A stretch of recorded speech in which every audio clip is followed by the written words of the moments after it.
Okay, we're here today with Dr. Paul Wigoda. Hi, Hello. Dr. Wigoda. Hi. We want to talk about, is smart lipo really smart? That's a very good question. Here in South Florida, you hear about smart lipo on TV, on the radio. You can't get away from it. One of the reasons you hear about it so much is that there are a lot of doctors advertising it, many of whom are not plastic surgeons, and they come from all specialties, from dermatology to emergency room doctors to even a pulmonologist. They will open up an office or a spa and declare themselves smart lipo experts. And the company that sells the lasers will sell to any doctor. And it's actually legal, there's nothing illegal about it. But these doctors basically have no training in surgery or in liposuction other than maybe a weekend course. But anyway, they're spending a lot of money advertising smart lipo, and even patients come to my office asking for smart lipo. And I have some experience with smart lipo, and bottom line is I don't think it's so smart. The reason for that is, well, there's a few reasons. One is they advertise it sort of as a lunchtime lipo. You have lipo, you go back to work, or you go back to work the next day, or as a non-invasive or less invasive procedure than regular liposuction.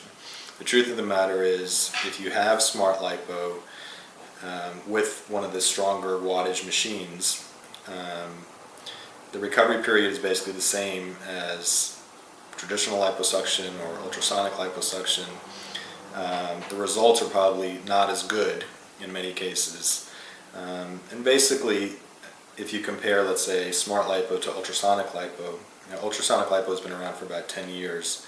The ultrasound is much more powerful than the smart lipo machine, so you get a lot more fat out and you do it a lot more quickly. In either case, you can have the procedure done under local anesthesia, you can have it done under IV sedation, you can have it done under general anesthesia. When the smart lipo machines first came out, they had very low wattage, which means they weren't very effective, but they weren't very painful either. So you could have it done under local anesthesia, be completely awake, and theoretically go back to work the next day. The problem was they weren't really doing anything. If they were melting fat, it was not noticeable. So they increased the wattage on these machines, which allows them to melt the fat a little bit more effectively, but nowhere close to what ultrasound can do.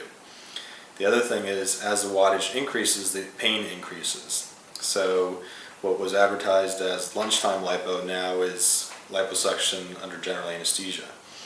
So the advantages of smart lipo really don't exist. If you want to have effective liposuction, you need the strongest wattage machine, which is not as effective as ultrasound, and you're going to need to be done, if you want to be comfortable, under general anesthesia. So the bottom line is there are other methods of liposuction that are certainly at least as effective, if not more effective, than smart lipo. Okay, so just say no to smart lipo. Well, I think there are other options available, and I think you have to also be very careful about who's doing the smart lipo. There are plastic surgeons doing smart lipo, and they're trained in liposuction, and if they think that's the best way to do it in their hands, then I certainly don't have a problem with that. I think if you go to a doctor that has very little, if any, surgical training and no plastic surgery training, I would just completely avoid that practice and see a board-certified plastic surgeon. Okay, great. So if somebody's interested in coming to talk to you about lipo and get a consultation, what should they do? The easiest thing is just visit my website, drwigoda.com, dr, then my last name, wigoda.com, and all the contact information is there. Okay, great. And you also have information about liposuction on your website. There's a lot of information on liposuction. There's a lot of before and after photos. The one other thing I should say is, one other claim that they make is that it tightens the skin, which has never really been proven in any real formal study, and I would tell you that looking at their pictures, it doesn't look like it tightens skin any more than any other type of liposuction, which is really minimal. Okay. All right, great. Well, thank you for your time about smart lipo. Thank you.